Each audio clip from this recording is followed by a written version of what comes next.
قیامت کا دن بڑا ہولناک دن ہوگا۔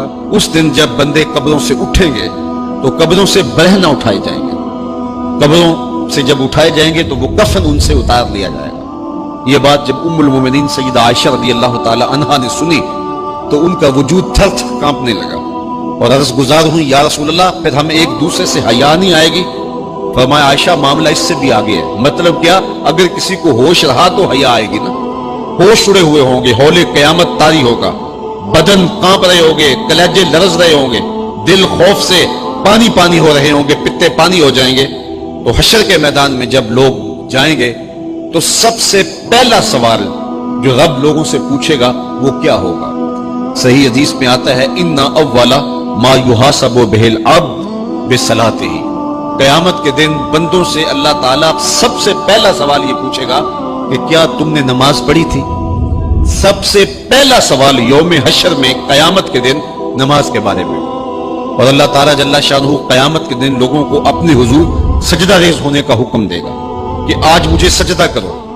دنیا پر کوئی سجدہ کرتا ہے یا نہیں کرتا؟ قیامت کے دن تو چاہے گا کہ ابھی سجدہ ریز ہو جاؤں، بلکہ کافر بھی چاہیں گے کہ ہم بھی سجدہ ریز ہو جائیں۔ جب اللہ کی طرف سے سجدے کا حکم ہوگا تو بتوں کو سجدہ کرنے والے بھی سوچیں گے کہ آج ہم رب کو سجدہ کریں کہ اس کے حکم کی تعمیل ہو جائے، لیکن سجدہ کرنا چاہیں گے تو بے نمازیوں کی کمر اکڑ جائے گی، وہ سجدہ کرنا چاہیں گے بھی لیکن سجدہ نہیں کر سکیں گے، اور پھر رب کے سامنے جو ذلت اٹھانا پڑے گی، جو رسوائی اٹھانا پڑے گی، اس کو لفظوں کا پیراہن نہیں دیا جا سکتا۔ اور پھر جو بے نمازی ہوں گے اللہ کے حضور سجدہ نہیں کر پائیں گے، اللہ تعالیٰ انہیں اس صف میں کھڑا کر دے گا جس صف میں فرعون کھڑا ہوگا، نمرود کھڑا ہوگا، حامان کھڑا ہوگا، قارون کھڑا ہوگا، ابی بن خلف کھڑا ہوگا۔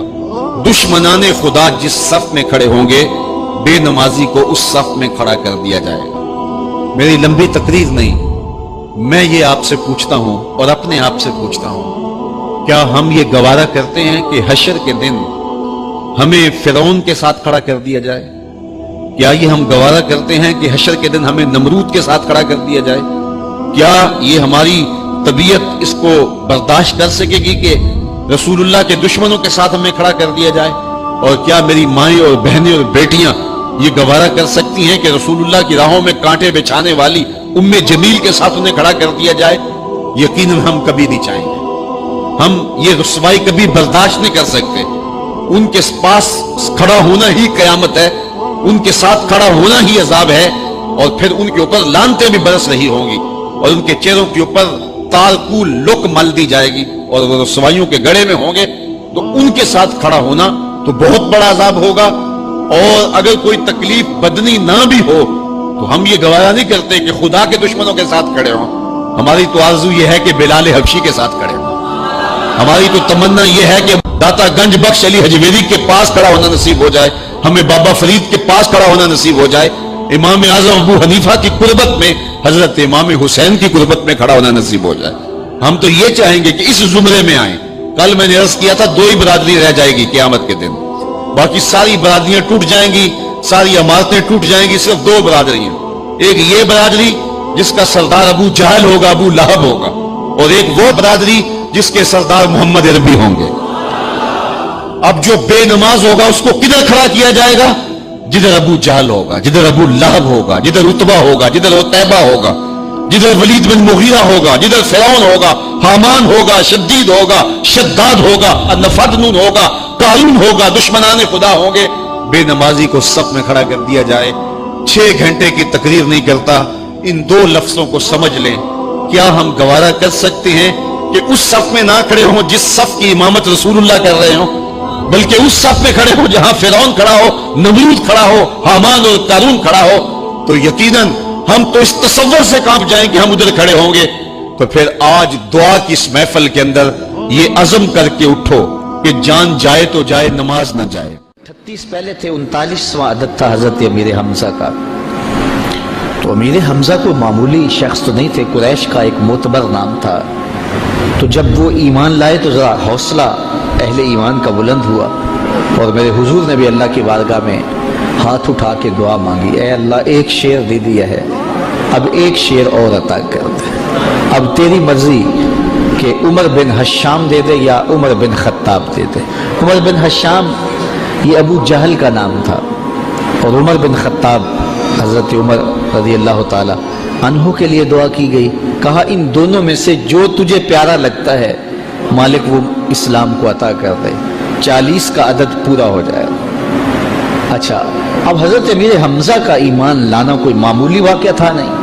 قریش سر جوڑ کے بیٹھ گئے، کفار کی صفوں میں کھلبلی مچ گئی، یار یہ اتنا عام شخص بھی چلا گیا، آج کل کوئی اور چلا جائے گا تو پھر تم تو بہت پیچھے رہ جاؤ گے اور مقابلہ نہیں کر پاؤ گے، ابھی وقت ہے تو ابھی کچھ کرو۔ تو 24 سال کی عمر ہے، ہاتھ میں تلوار لیے عمر بن خطاب اس عزم سے گھر سے باہر نکلتا ہے کہ نہ رہے بانس نہ بجے بانسری، میں تو چراغ زندگی بجھا دوں گا اور یہ قصہ ہی پورا کر دیتا ہوں۔ آج حمزہ ایمان لائے، کل کوئی اور ایمان لے آئے گا۔ تو عمر گھر سے نکلے اور دل میں ارادہ یہ تھا کہ بانی اسلام کی زندگی کا چراغ بجھا کے واپس پلٹوں گا۔ جوش ہے، جنوں ہے، جذبہ ہے اور آنکھوں میں خون اترا ہوا ہے، تلوار لہراتے ہوئے مست ہاتھی کی طرح چل رہے ہیں۔ 24 سالہ جوان گھر سے باہر نکلتا ہے، لیکن تقدیر ہنس ہنس کے کچھ اور ہی کہہ رہی ہے۔ سودا لینے کے لیے بازار گئے، ہاتھ اس کے بکے جس کے خریدار گئے۔ جب اس چال سے چلے تو راستے میں نعیم بن عبداللہ ملے اور اس مستانی چال کو دیکھ کر کہا کہ کدھر کے ارادے ہیں؟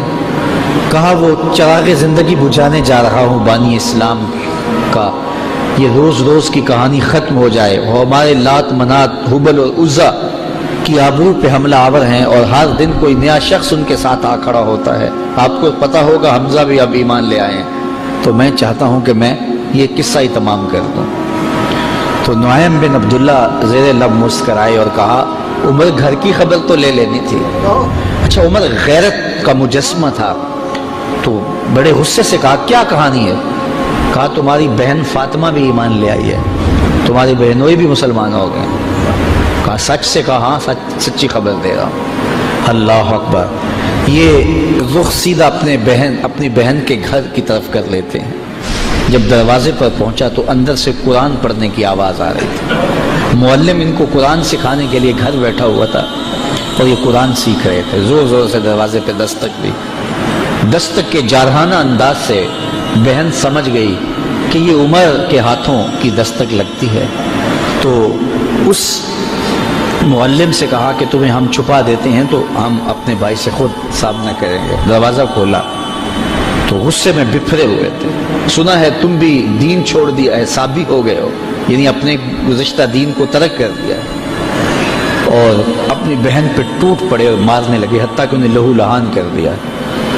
اور وہ بھی جو ہے وہ استقامت کے ساتھ کھڑی ہے، اور پھر اس نے ایک جملہ کہا عمر اگر تم خطاب کے بیٹے ہو تو میں بھی خطاب کی بیٹی، جو کرنا ہے کر لو، میں دامن حضور کا نہیں چھوڑوں گی۔ تو جب یہ استقامت دیکھی کہ ایک عورت ذات اس قدر استقامت کا پہاڑ بن گئی ہے، تو وہ کون سی طاقت ہے جس نے اس کو یوں کھڑا کر دیا ہے؟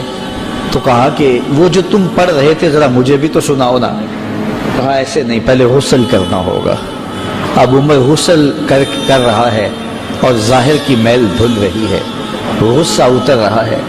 اب جب غسل کر کے بیٹھ گئے، اتنے میں معلم کو سامنے لے آیا گیا، اور وہ کیا پڑھتا ہے؟ طٰہٰ ما انزلنا علیک القرآن لتشقیٰ، اے 14ویں رات کے چاند محبوب، ہم نے قرآن اس لیے نازل تو نہیں کیا تھا کہ تم مشقت میں پڑ جاؤ۔ یہ پڑھتے جا رہے ہیں اور عمر کا دل پسیجتا چلا جا رہا ہے، پھر آنکھوں میں آنسو بن کر وہ جذبات بہنے لگے۔ پھر عمر کے لب کھلے اور اپنے بہنوئی اور اپنی بہن سے کہا مجھے بھی اس دہلیز پہ لے چلو۔ اللہ اکبر! عمر کی تو ساری عمر برباد ہو گئی، میں نے 24 سال کہاں کاٹ دیے، مجھے اس دہلیز پہ لے چلو۔ اب عمر اپنے بہنوئی کے ساتھ دار ارقم کی طرف بڑھ رہے۔ یہ کوہ صفا پہ حضرت ارقم کا گھر تھا جو اسلام کی پہلی درسگاہ بنی، اور یہاں چھپ کے مسلمان دین سیکھتے تھے چونکہ ابتدائی ایام تھے۔ تو جب عمر کو آتے ہوئے دیکھا تو کسی نے دروازے کی درزوں سے دیکھا کہ عمر آ رہے ہیں، تو کہا کہ عمر آ رہے ہیں۔ عمر کی ہیبت تو تھی، تو امیر حمزہ کہا کہ اگر اچھے ارادے سے آئے ہیں تو استقبال کریں گے، خوش آمدید کہیں گے، لیکن اگر برے ارادے سے آئے ہیں تو ان کی تلوار سے ان کی گردن کاٹیں گے۔ اور جب دروازہ کھلا اور عمر اندر آئے تو آقا کریم علیہ الصلوۃ والسلام نے ان کے گلے کے اندر جو کپڑا تھا اس کو پکڑ کے ایسے جھٹکا لیا، اور ساتھ کا عمر وہ وقت نہیں آیا کہ تم اسلام قبول کر لو، اللہ اکبر، بس وہ جھٹکا دینے کی بات تھی تو عرض کی حضور وہ وقت آ گیا ہے، اور عمر کے لبوں پہ کلمہ توحید جاری ہو گیا۔ تو ارقم رضی اللہ تعالیٰ عنہ کے گھر میں بیٹھے ہوئے ان صحابہ نے بلند آواز سے کہا اللہ اکبر، مکے کی وادیاں گونج اٹھی۔ اور پھر حضرت عمر ایمان لانے کے بعد پہلی بات جو حضور سے کرتے ہیں، کیا حضور ہم حق پہ نہیں ہیں؟ حضور نے فرمایا ہم حق پہ ہیں۔ کہا اللہ کا دین سچا نہیں ہے؟ فرمایا اللہ کا دین سچا ہے۔ آپ اللہ کے سچے رسول نہیں ہیں کیا؟ کہا میں اللہ کا سچا رسول ہوں۔ تو کہا پھر ہم چھپ چھپ کے عبادت کیوں کریں؟ اللہ اکبر۔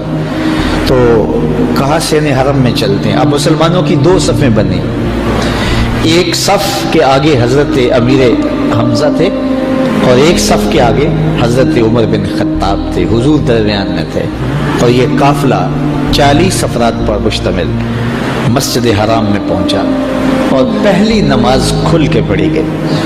حضرت عبداللہ ابن مسعود رضی اللہ تعالیٰ عنہ فرماتے ہیں عمر کا اسلام لانا اسلام کے لیے عزت تھا۔ اللہ اکبر۔ اور ادھر یہ صفیں چل رہی ہے، دار ارقم سے، کوہ صفا سے حرم کے صحن کی طرف یہ لوگ اتر رہے ہیں، اور ادھر